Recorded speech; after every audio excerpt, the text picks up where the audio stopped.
Are you a business owner stuck in fear, doubt, and worry about what the marketplace will look like in the future? Then this show is for you. Strap on your seatbelt and get ready to disrupt and innovate. Here's your host, Lisa Levy.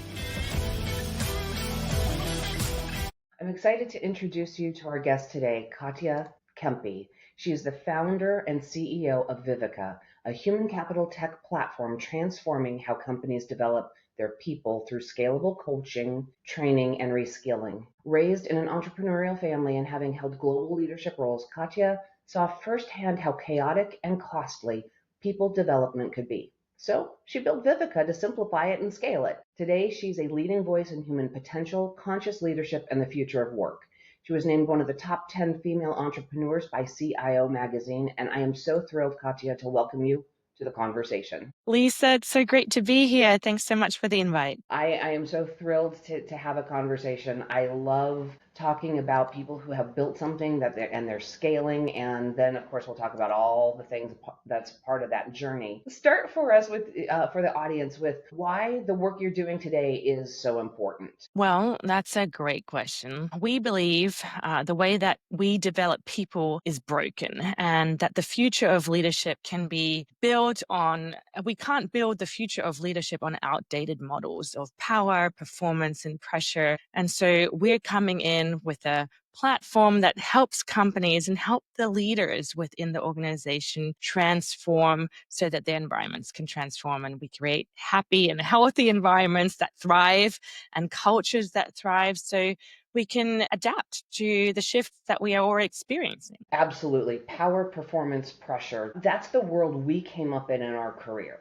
And it is absolutely not what Gen Z is willing to tolerate. It's very true. And rightly so. It's not just Gen Z. I think we're all feeling, with all the shifts that have happened, and in addition to the shifts, uncertainty on all levels that we're facing. People have been forced to go inwards, and not just during COVID, but even now with the additional uncertainty and pressures that we're experiencing financially, politically, economically. People are starting to question the status quo. They're starting to question the status quo politically, environmentally, and in their organizations. And so they're asking for more. They're asking for a different style of leadership. They're asking for purpose-driven alignment. They're asking for distributed empowerment. And the old hierarchies and the gatekeeping, the authority-based control, it's dying out. And I know, and you might want to share a little bit of your background, because I know that you played in some places where authority-based leadership was probably very prevalent. And as a woman coming up in certain industries, it wasn't an easy road. Get why you're doing what you're doing today, but tell us a little bit about the journey that got you to creating Viveka. Oh, thank you, Lisa. I love talking about that. And I believe we all have a special message or a special mission and a mindset that uniquely defines us. And my journey was such that I grew up, as you mentioned, in an entrepreneurial family. Thank you so much for that lovely introduction. I was born in Germany, grew up in Australia, hence the name and the accent, the mismatch, in case it's causing any cognitive dissonance for the audience. And I really had the pleasure to not only dabble in different cultures and different schools and languages, which all form our mindsets, but then also what I studied entrepreneurship and studied international business and strategy. And that led to my career path being in the legal industry, which, was also a turn, but I've always had a passion for professional development. I think especially dealing with family-related and personal struggles in my late teens and early 20s, I dabbled into personal development as a way for me to explore ways to help myself. And I then recognized the transformational power that coaching can really have. The platform, let's talk a little bit about Viveka and what it actually is. Yeah. Absolutely. So the platform combines coaching, mentoring, training, all in one spot.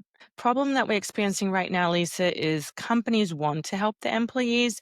They don't know, however, where to get the right resources to do that. And the transactions are disjointed. They don't have an automated way to execute the coaching or the training in their organizations. So it leads to just the outcomes not being optimal, but also the measurement of the coaching not being able to measure. But you can't improve it. That's the basic rule of thumb. And so that's been a real problem where HR or people development officers in organizations have been handcuffed because coaching or training has been considered more of an intangible process in organizations where millions of dollars are spent, but the outcomes aren't reported on, or they are reported on as individual point solutions from providers that just report on their specific outcomes, but it doesn't allow the people officer or the HR officer to actually have an overview of how is our budget that we're spending on our employees really working and what outcomes are we achieving. So we do that in a consolidated fashion. We bring them a platform. We can bring our coaches and trainers in, but they can also utilize their in-house people. We don't want to break what's working.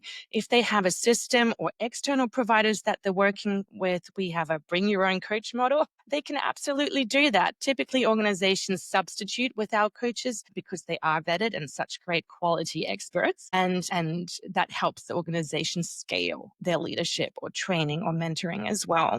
With the platform, just sort of reiterating what you said, right? You can provide a breadth of access to coaches that they may not have known or been able to find otherwise because you have them inside and available and offering in the platform. 100%. So most of the time, companies get their coaches or experts from referrals. That's great. It's a trusted source. However, what we're seeing and experiencing, and also what we're hearing as a pain point from a lot of people development officers is, well, we know Susie is a great coach, for example, but we're using her in so many different dynamics and so many different cohorts. It'd be great to have somebody that is specialized in executive coaching or specialized in mid-level leadership development or specialized in sales training, etc. And what we're seeing is a lot of recycling of known experts, and they're not really subject matter experts to truly fulfill the best training possible. So with the platform, your client base gets broader scope of expertise from the coaches that you've already vetted, that you have available in there. And so for a business, right, multiple perspectives,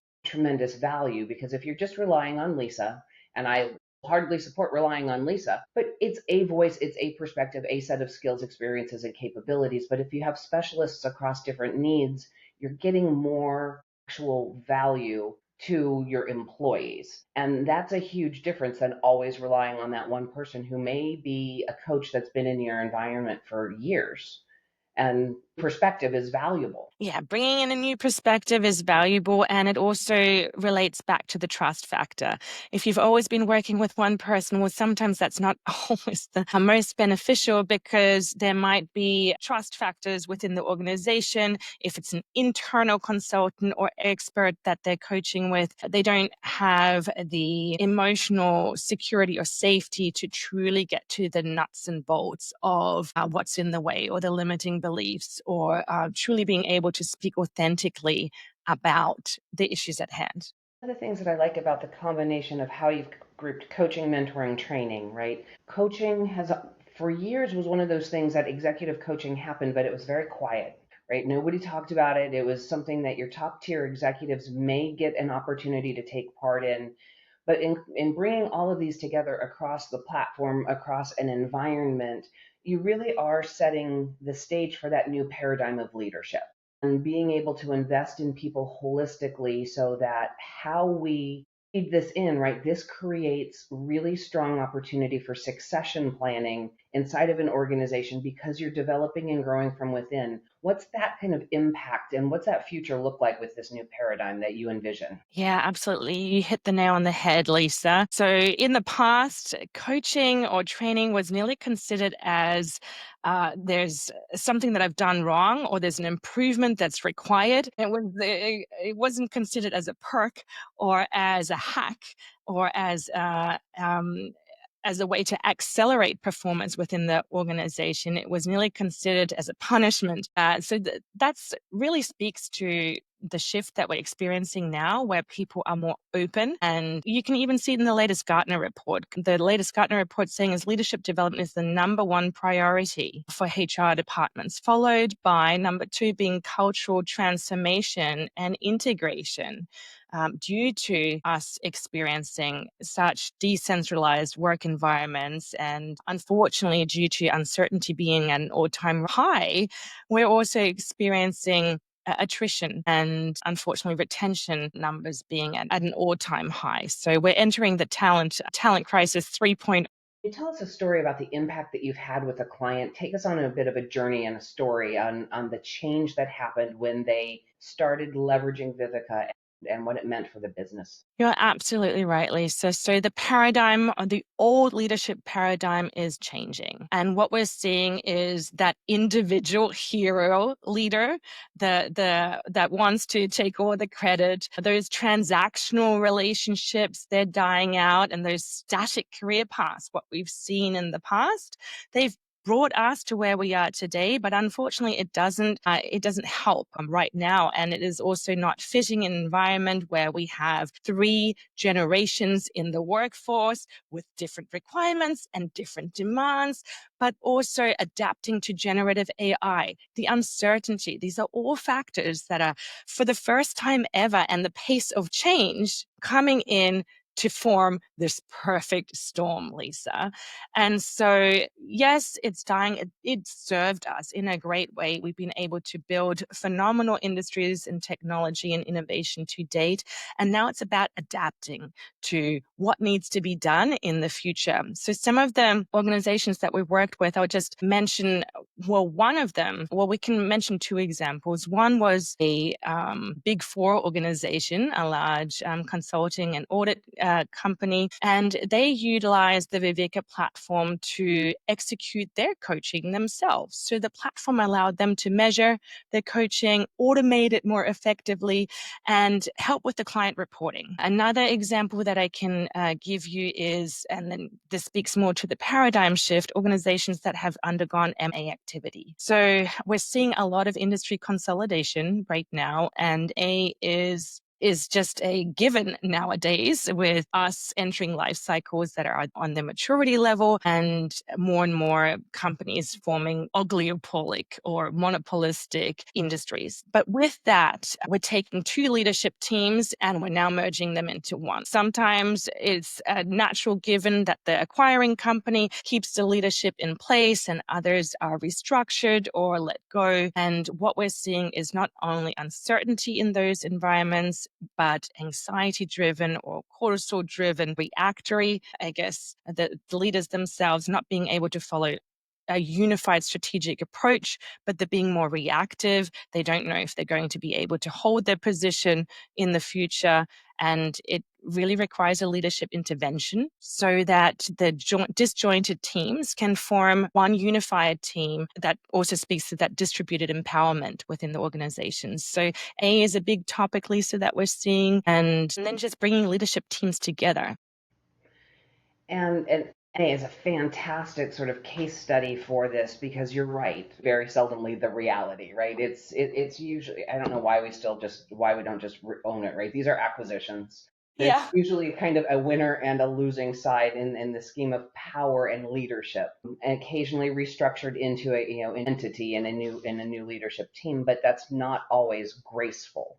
So having the ability to have a tool set, a platform like Viveka available, provide that structure for creating the path and the journey to, here is how we're creating said new entity. And I think that is absolutely brilliant, because again, power of the coaching side of it, training is one thing, but that coaching side for the individual leaders to have the safe space, work through and figure out how they fit in the new world order is something that doesn't happen well and repeatably in most M&A type experiences. So I hats off to creating a way to do this, adapt step. and what needs to happen as these experiences, these mergers and acquisitions grow into the new entity and what it's going to look like and how it will be successful. One of the things, Lisa, thank you for summarizing. One of the big things is the loss of key talent. That's always a result of if there's no leadership alignment or if executives have different visions, the decision-making styles are too varying, and it just gets so disjointed that the top performers leave due to uncertainty and disengagement. And those are things that we'd like to prevent. The cost of hiring new talent is, for middle managers, around about 18 months right now. And that doesn't even speak to the relational know-how that you're losing in-house and with your clients. One of the things I'll share on that topic that is so impactful, right? Knowledge, institutional knowledge. We think about policies, processes, and procedures, but the research shows that documentation set is about 20% of the actual knowledge that exists to make a business successful. So when you have top performers leaving, they are taking 80% of what they have done for that organization, walking out the door, and nobody understands what they did or how they did it at a level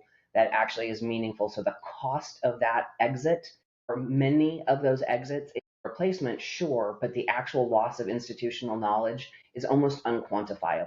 Yeah, it's true. And we help organizations to actually measure the return on investment. So we focus on key KPIs of the organization. A lot of organizations don't do that. They just deliver the solution, the coaching, the training, the upskilling, and they're in and out like a consultant. So the benefit of having a platform to actually measure what matters most, the OKRs or the KPIs for the organization, via API, we can plug in and we say, look, what matters most to you, Lisa, to your organization? And that then helps the organization truly optimize and be able to identify the trends and the issues and the pain points and the health issues of their organization on an individual level.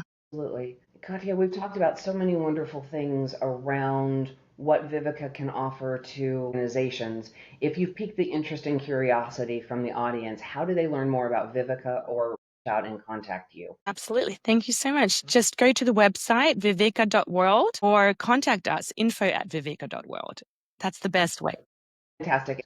Katya, thank you so much for talking with me a little bit today about sort of that new paradigm in leadership and how we're getting to a place where we need to have work environments where we have happy and healthy employees, where the culture is designed for individuals to thrive. That using Viveka as a platform brings coaching, mentoring, and training into an environment, but also gives us the tools so that we can measure KPIs and quantify the value that the platform is driving to the organization. Because in this day and age, we are navigating so much change. And as you said, Talent Crisis 3.0 is on the event horizon, that it is so important that we think differently about how we lead. In this podcast, we talk about it all the time. The status quo will never get us to where we need to be in the future. And old paradigms that are centered around driving from power, performance, and pressure, this paradigm is broken, was always broken, but there are such better ways today. Katya, thank you so much for being here with us. And audience members, you know my rules. Don't get left behind. Join me next time. That's it for today's episode of Disrupt and Innovate. Head over to iTunes and subscribe to the show.